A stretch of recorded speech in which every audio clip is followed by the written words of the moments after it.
Hello everyone, this is Tarun Verma here.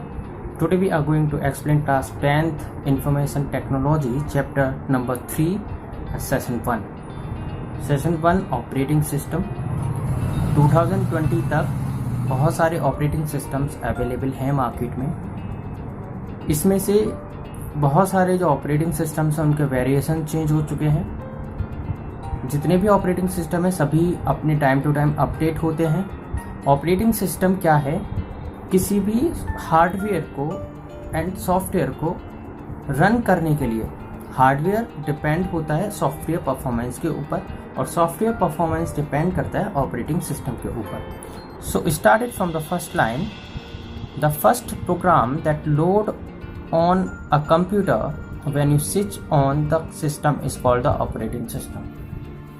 Computer system को on करने के बाद जो पहले स्क्रीन होती है वो ऑपरेटिंग सिस्टम है। It is program that acts as an interface between the software and computer hardware. It is specialised set of programs that manage the overall functioning of a computer and it resources. Operating system पूरे hardware को तो manage करता ही करता है, पूरे computer system के जो software programmes होते हैं, अदर प्रोग्राम्स होते हैं, उनको भी मैनेज करके चलता है। इसको इस तरीके से प्रोग्राम किया जाता है, इस तरीके से स्पेशलाइज्ड किया जाता है कि कंप्यूटर के अंदर जितने भी रिसोर्सेज हैं, जितनी भी अदर प्रोग्राम्स हैं, उनके लिए कंफर्टेबल तरीके से वर्क कर सकें एंड अदर प्रोग्राम भी, अदर सॉफ्टवेयर भी इस पर अच्छे तरीके से वर्क कर सकें। And operating system control and monitors the execution of the other programs and applications. इसको तैयार ही इस तरीके से किया जाता है कि सारे प्रोग्राम को कंट्रोल करे, उनको मॉनिटर करे, उनकी परफॉर्मेंस को देखे, अगर उनमें कुछ प्रॉब्लम्स है तो उस प्रॉब्लम को डिटेक्ट करे। It performs basic task such as recognising input from the keyboard, sending output to the other monitor, also managing files and directories on the system devices. कि आपके कंप्यूटर के अंदर, आपके हार्डवेयर एंड सॉफ्टवेयर सिस्टम के अंदर जो भी data है, इवन ये कंप्यूटर सिस्टम के अंदर सॉफ्टवेयर ही नहीं, हार्डवेयर की भी पूरी जानकारी रखता है, किस टाइप का हार्डवेयर इस्तेमाल कर रहे हैं। सपोज दैट आप कोई हार्ड डिस्क यूज कर रहे हैं, इंटरनल हार्ड डिस्क, तो ये उसकी भी इंफॉर्मेशन अपने पास रखेगा, उसकी हेल्थ कैसी है उसकी भी इंफॉर्मेशन ये अपने पास रखेगा। Such as recognising input from keyboard, even अगर आप कीबोर्ड से भी कोई चीज़ इनपुट करते हैं तो ये उसका भी डेटा, उसकी भी इंफॉर्मेशन अपने पास रखेगा। And controlling peripheral devices. Peripheral devices का मतलब क्या होता है? पेरिफेरल डिवाइसेस होती हैं जिन्हें आप अपने काम के समय ही कंप्यूटर से कनेक्ट करते हैं। Keyboard, mouse, external pen drives, external disk drive, speakers, all these are the peripheral devices. Some common examples of operating system are Windows, Macintosh, Linux, DOS and Unix also. And here is an operating system. The variations of the operating system are here. First, it is the Windows operating system. The second is Macintosh operating system, which only runs on Apple's platform. And the third type of the operating system is Android operating system, which only runs on Android platforms. And the third is Linux. The second word of the Linux we use the Kali. Yes, Kali एक platform है, एक तरीके से run system होता है जो पूरे operating system के बिहाइंडली प्रोग्राम को रन करता है। The functions of an operating systems. What are the functions? Processor management, memory management, device management, file management. And the first one is processor management. An operating system manages the working of the processor by allocating various jobs to it. क्या करता है? सारी जितनी भी इसको job allocate की जाती हैं, जितनी भी जॉब इसको करने के लिए दी जाती हैं, उन सबको मैनेज करता है, उनकी वर्किंग को मैनेज करता है। It also ensures that each process and application receive enough time by processor to function properly. ये भी इंश्योर करता है, इस चीज़ का डेटा भी मैनेज करके चलता है, मैनेजिंग भी करके चलता है कि जितने भी प्रोग्राम आप यूज़ कर रहे हैं अपने सिस्टम पर, उन सभी को पर्टिकुलर टाइम में ही रन करें। किसी भी आप देखते होंगे, आपने सुना भी होगा, कुछ गेम्स होते हैं उनको रन होने में थोड़ा सा टाइम लगता है। आप कहते हैं ग्राफिकल इशू है, ग्राफिकल इशू उनमें होता है, बट सिस्टम की परफॉर्मेंस के अकॉर्डिंग भी उन पर फर्क पड़ता है। आपकी रैम एंड रोम का जो टाइप होता है उसके ऊपर भी डिपेंड करता है। आप किस टाइप का, किस वर्जन का ऑपरेटिंग सिस्टम यूज कर रहे हैं उस पर भी डिपेंड करता है। Second is memory management. An operating system manages the sharing of internal memory such as RAM, cache etc. among multiple applications also. It also takes care of the fact that one process should not consume the memory allocated to the other processor. ये भी ध्यान रखता है कि एक जो application है वो किसी दूसरी एप्लीकेशन की प्रोसेसर को यूज ना करे, वो उसकी एप्लीकेशन और मेमोरी को यूज ना करे। An operating system has to make efficient utilization of different type of memory, RAM, caches etc. हर एक ऑपरेटिंग सिस्टम के पास अपनी खुद की अलग अलग टाइप की मेमोरी होती हैं, उनमें डिफरेंट टाइप की मेमोरी ऑलरेडी प्री इंस्टॉल्ड होती हैं। The first one is RAM, random access memory. Second one is cache. Cache memory क्या है? रैंडम मेमोरी आपने पढ़ा होगा। कैच मेमोरी क्या है? कैच मेमोरी जितनी भी डिफॉल्ट फाइल होती है और बैकग्राउंड का डेटा जो होता है, एक तरीके से क्लियरेंस डेटा जो होता है वो अलग हो जाता है, और जो बेकार डेटा होता है वो कैच मेमोरी में आपका स्टोर होता जाता है। जिन फाइल्स को आप बहुत ज़्यादा रेयरली यूज करते हैं वो सभी कैच फाइल्स में चली जाती हैं, कैच फोल्डर में चली जाती हैं, कैच मेमोरी में स्टोर होती जाती हैं। और जो आपकी रिसेंटली फाइल्स हैं जिन्हें आप सबसे ज़्यादा यूज करते हो वो सभी रैम के अकॉर्डिंग होंगी, और जिन फाइल को आप रेयरली यूज करते हैं वो कैच के अकॉर्डिंग होंगी।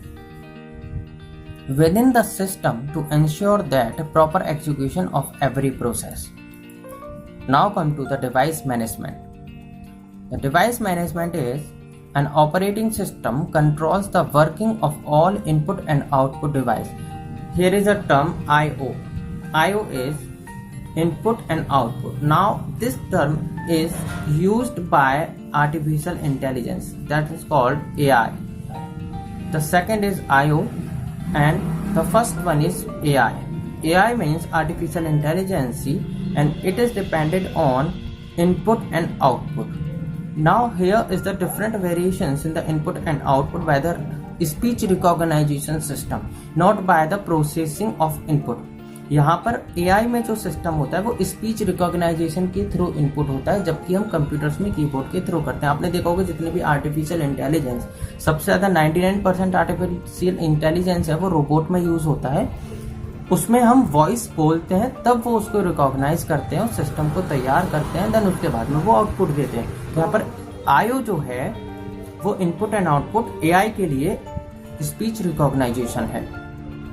एंड कंप्यूटर सिस्टम के लिए वो टाइपिंग मेथड हो सकता है, वॉइस मेथड हो सकता है, वेब कैमरे के थ्रू मेथड हो सकता है। It receives the request from these devices, perform the specific task and communicates back to the requesting process.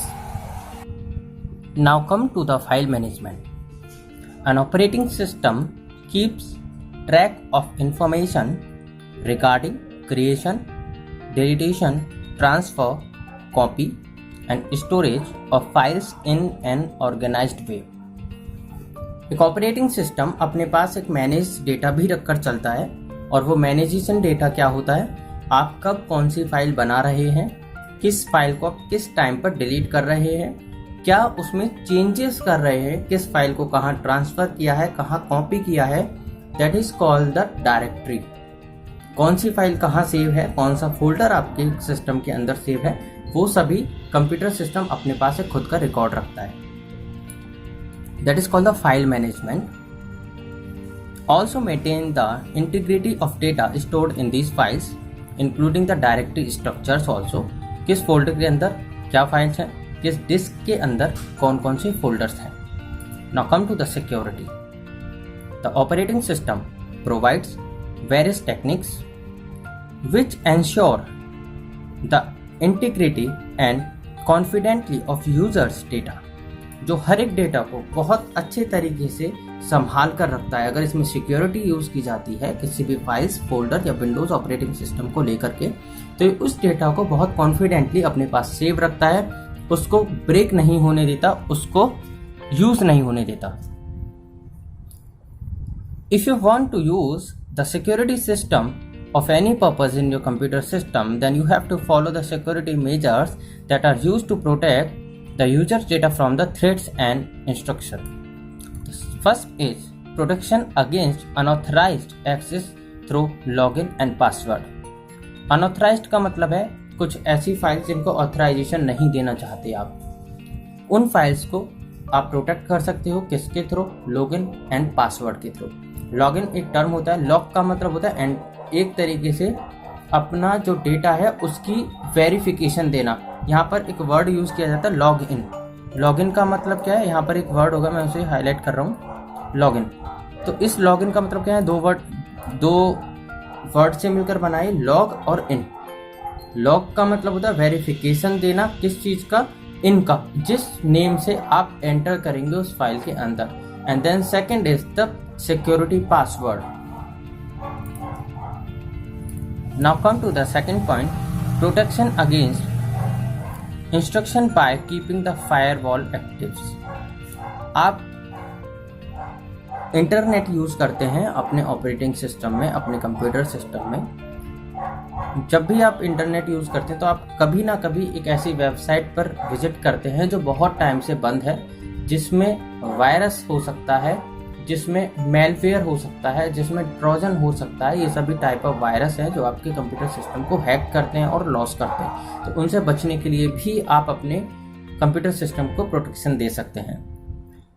Displaying message related to the system vulnerabilities. आपका कंप्यूटर सिस्टम हर चीज के लिए मॉनिटरिंग रखता है। मॉनिटरिंग रखने के बाद आपका सिस्टम आपको हर चीज के लिए मैसेज छोड़ता है, इंक्लूडिंग आपकी battery health, including time, including alarm, including updates of new softwares, including antivirus, including new file systems. इन सभी के लिए आपका सिस्टम एक मैसेज डिस्प्ले करेगा। इन सभी मैसेज को आप ठीक तरीके से सही टाइम पर देखकर अपने सिस्टम की हेल्थ को सही रख सकते हैं। Now the last one is display message has been completed. Okay. Error detection. The operating system checks the system from time to time from any kind of external threat or malicious software activities. आपका operating system, अगर आपने permissions दी हुई है अपने operating system को कि वो आपके ऑपरेटिंग सिस्टम को टाइम टू टाइम चेक करे, जितनी भी उसमें प्रॉब्लम्स हो रही हैं उन सभी प्रॉब्लम्स को डिटेक्ट करे और वो किस पर्पज से हो रही हैं उनको चेक करे। कुछ प्रॉब्लम्स आपके कंप्यूटर सिस्टम के अंदर से होती हैं, कुछ आपके बाहर से होती हैं। बाहर का मतलब है आप इंटरनेट यूज करते हैं तो कुछ प्रोग्राम्स ऐसे होते हैं जो आपके कंप्यूटर सिस्टम को हार्म करने के लिए और उन पर वायरस एक्टिवेट करने के लिए ही वेबसाइट्स बनाई जाती हैं। तो उन सभी से बचने के लिए आप एरर डिटेक्शन का यूज कर सकते हैं। It is also check the hardware for any type of damage also. In the process it display a number of alert to the user so that an appropriate action can be taken against any flaw of damage caused to the system. In case आपकी, मैंने अभी example दिया था battery health को लेकर के, अगर आपकी बैटरी हेल्थ कंप्यूटर सिस्टम की ठीक नहीं है तो आपको मैसेज छोड़ेगा, मैसेज लीव करेगा, your battery health is not sure. तो आपको क्या करना है? आपको पता चल गया कि आपकी बैटरी हेल्थ सही नहीं है, then you have to replace it. और भी बहुत सारी चीज़ों से रिलेटेड, आपके मदरबोर्ड से रिलेटेड, आपकी हार्ड डिस्क से रिलेटेड, रैम, रोम, ग्राफिक कार्ड, इंटरनेट से रिलेटेड, ये सभी चीज़ों के लिए एरर डिटेक्शन मैसेज लीव करता है। Job scheduling in a multitasking operating system. Multitasking operating system का मतलब है एक ही स्क्रीन पर एक से ज़्यादा वर्क एक ही टाइम पर करना। To operate the lots of work as a multitasking with a same time or in a real time called the multitasking operating system working, where multiple programs run at the same time. The operating system determines which application should run and in what order. It also checks how much time should be allocated for each application. Type of operating system, मैंने आपको बता दिया था यहाँ पर 4 types के operating systems available हैं. Windows operating system, Macintosh operating system, Android operating system, Linux और Kali operating system. In the past 3 decades, computer have taken a gained stride toward excellence and high performance. This has become possible due to the evolution of operating system. पिछले 30 years में, last 30 years में computer system completely change हो चुका है. इसका evolution और इस generation change होने से कंप्यूटर सिस्टम की परफॉर्मेंस भी एक्सीलेंस हो चुकी है और इसकी हाई परफॉर्मेंस के रिगार्ड्स ही ऑपरेटिंग सिस्टम बदलते हैं. पहला जो ऑपरेटिंग सिस्टम बदलने का और परफॉर्मेंस बदलने का रीजन है वो है single user operating system. These operating system could support only one user to do one thing at a time. The most popular single-user operating system were Microsoft Windows 3.1, Microsoft Windows 95 and Microsoft DOS. ये operating system Microsoft के ही है, लेकिन जब ये operating system launch किए गए थे तो ये मल्टी यूज़र नहीं थे.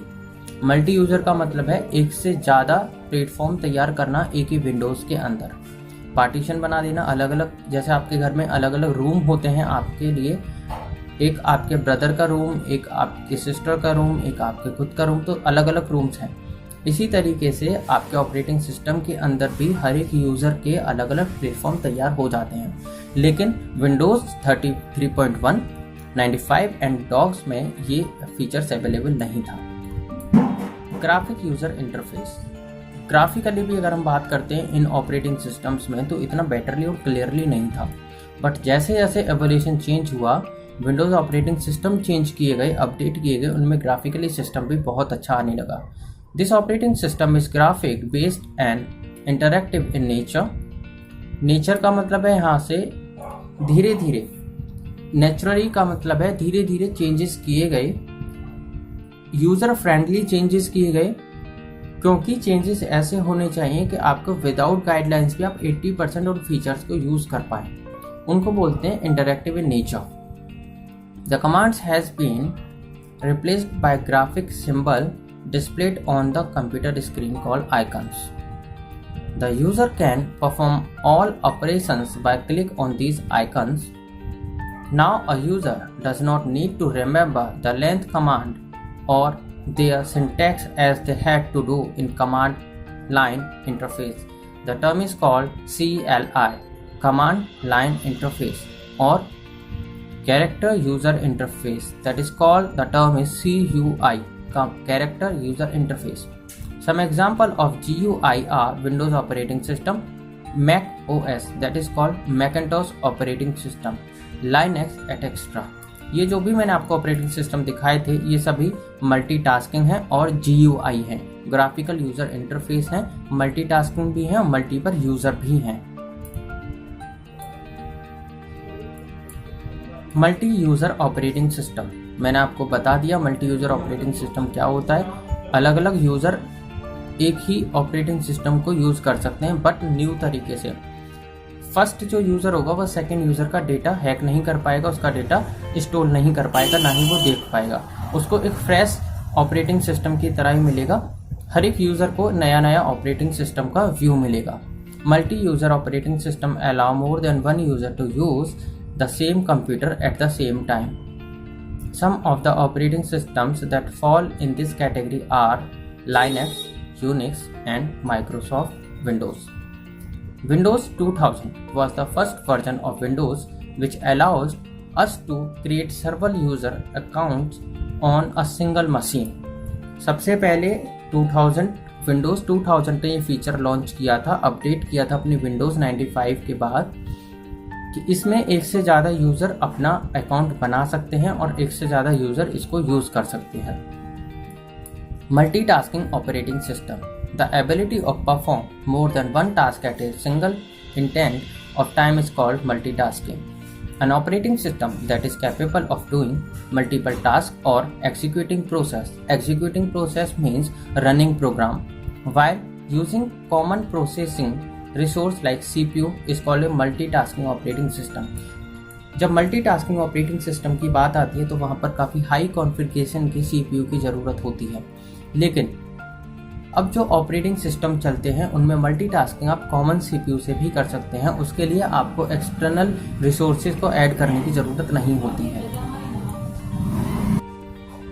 Now come to the multi threading operating system. Multi threading operating system is different from multitasking operating system. What is multi-threading operating system? These are operating system. These allow different part of an application or program to run simultaneously. मतलब एक ही time पर दो programme आप run कर सकते हैं। Multitasking का मतलब है एक ही सिस्टम के अंदर आप एक से ज़्यादा चीज़ों पर वर्क कर सकते हैं, बट वन बाय वन। लेकिन मल्टी थ्रेडिंग का मतलब है एक ही टाइम पर एक से ज़्यादा एप्लीकेशंस के पार्ट्स को भी आप यूज़ कर सकते हैं। This feature of multi threading can delay the execution response of certain process. For example, if you host A game server on LAN local area network, your friends will utilize the different part of the same game by connecting with your machine at the same time.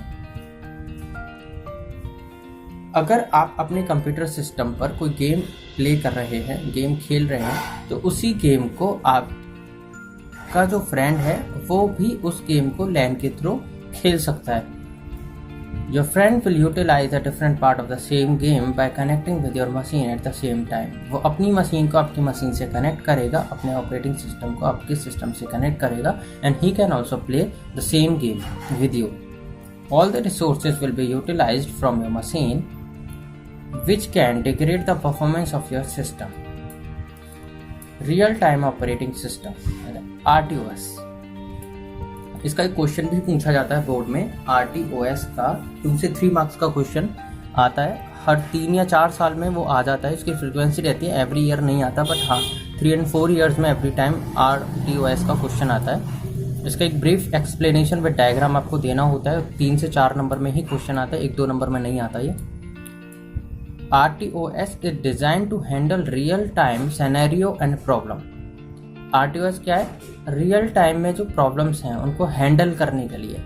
अभी आप suppose करिए आप phone चला रहे हैं, आपका cell phone hang हो जाता है, कोई प्रोग्राम रन नहीं करता, तो आपका फ़ोन क्या दिखाता है?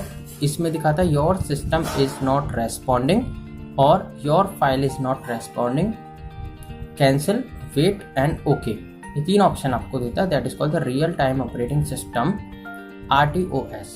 ये आपके सिस्टम को हैंडल करता है, आपकी कैपेसिटी, कैपेबिलिटी, प्रोसेसर, इन सारी चीज़ों में कुछ भी प्रॉब्लम्स होती है तो उसको मैसेज शो कराता है। तो ये उन पर काम करता है। ये इसका काम मैसेज को शो कराना नहीं होता है, मैसेज तो शो कराता है कि इसमें कुछ प्रॉब्लम्स आती है इसलिए, लेकिन RTOS का काम होता है कि जो भी प्रोसेसर वर्क कर रहा है रियल टाइम में उसको कैप्चर करना, उसको मैनेज करना, देखते जाना तो वो क्या क्या कर रहा है। Such operating system have the capability to prioritize this process, minimize execution time, and work independently. Whenever you book an air ticket online, you are actually communicating with a real-time machine. जब हम online ticket book कराते हैं, air ticket हो, reservation ticket हो, बाकी और भी platform की टिकट हो, तो जब हम उनका डेटा फिल करते हैं तो वो सेम टाइम पर हमारे डेटा को स्टोर करते जाते हैं।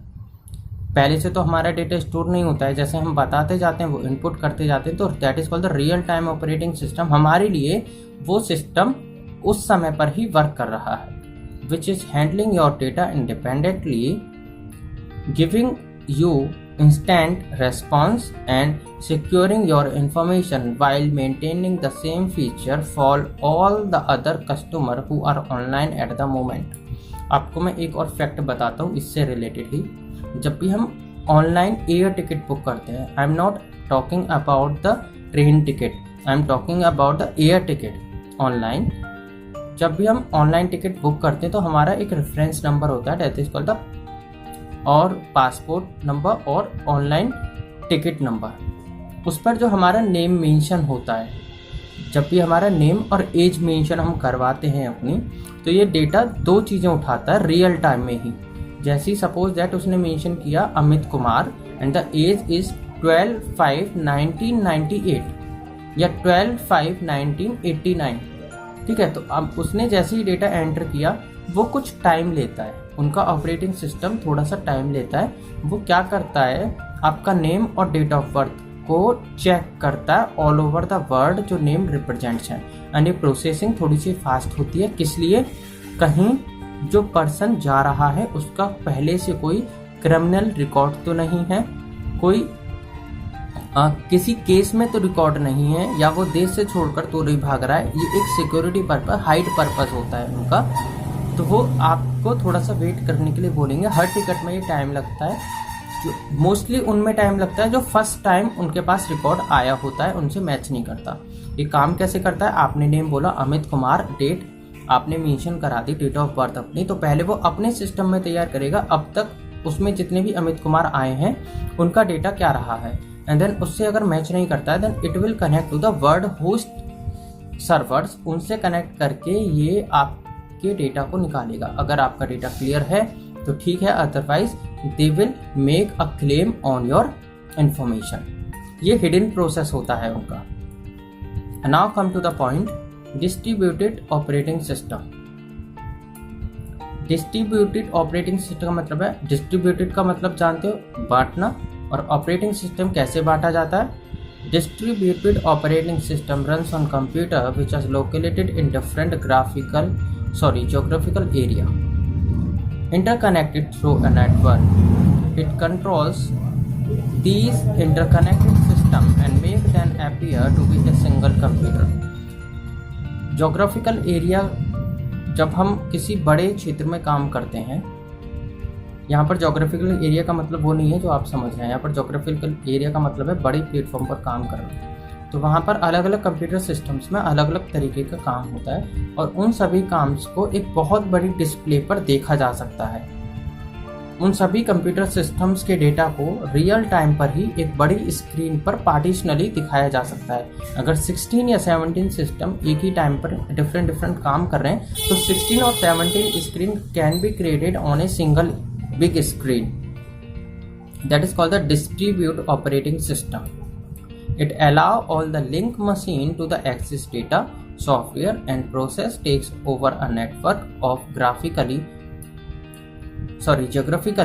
dispersed computer. और इस तरीके के डेटा को, इनके कंप्यूटर सिस्टम के डेटा को यूज भी किया जा सकता है, सॉफ्टवेयर को यूज किया जा सकता है, एक्सेस किया जा सकता है। एक्सेस का मतलब है किसी दूसरे कंप्यूटर सिस्टम से आपके कंप्यूटर सिस्टम को चलाना।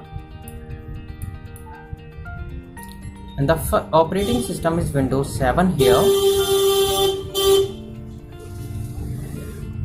अब Microsoft Windows is a series of GUI operating systems which was developed, marketed and sold by Microsoft. Windows OS means operating system was the first graphical user interface for IBM capability PCs. ये जो graphical user तो तैयार किया गया था Windows operating system का, वो किसके लिए तैयार किया गया था? सबसे पहले IBM के लिए तैयार किया गया था, IBM के PCs के लिए तैयार किया। सॉफ्टवेयर इनका होता था, ऑपरेटिंग सिस्टम इनका होता था, जो हार्डवेयर होता था वो IBM का होता था। Which soon dominated the PC market. It was the starting Windows of operating system 7, Windows 7. When you switch on your computer, Windows starts automatically and displays a welcome message. It is followed by the first screen of Windows known as desktop. It contains some graphic symbols called icons. You can see here, मैं यहाँ zoom भी कर देता हूँ आपके लिए. It is a desktop. These are icons. These are graphically looking pretty well. Here is a taskbar, a start button. Icons are here, that is called the system tray. Taskbar is here. It is networks or voice messages icons. It is gadget.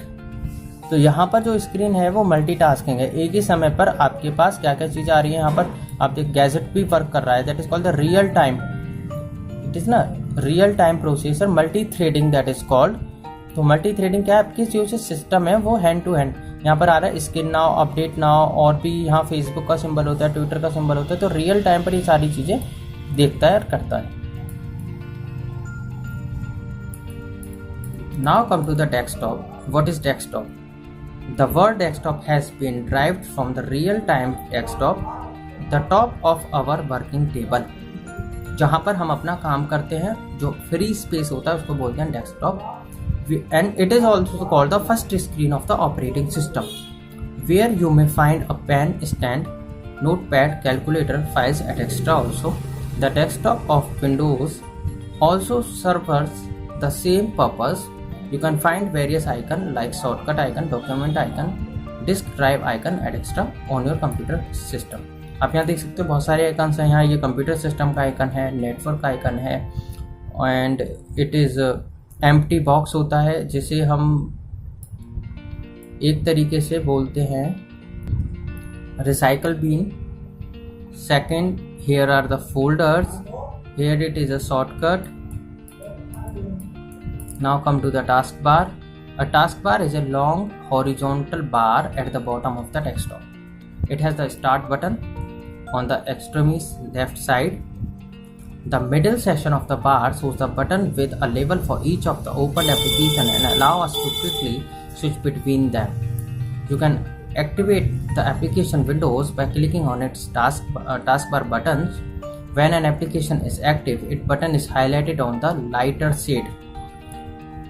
Task bar आपके Windows के सबसे नीचे दिया होगा, desktop के सबसे नीचे दिया हुआ होता है। यहाँ पर जितने भी आप फाइलों पर वर्क करते हैं उनको यहाँ पिन कर सकते हैं। That is called the activation. Here is a start button, first is the Internet Explorer button, PDF reader, library explorer, और you can say the Windows Explorer also, Microsoft Word. तो इन सभी प्रोग्राम्स को हम यहाँ पिन कर सकते हैं। That is called the notification area. Here is the desktop button, यहाँ पर हम क्लिक करके डेस्कटॉप पर पहुंच सकते हैं डायरेक्टली।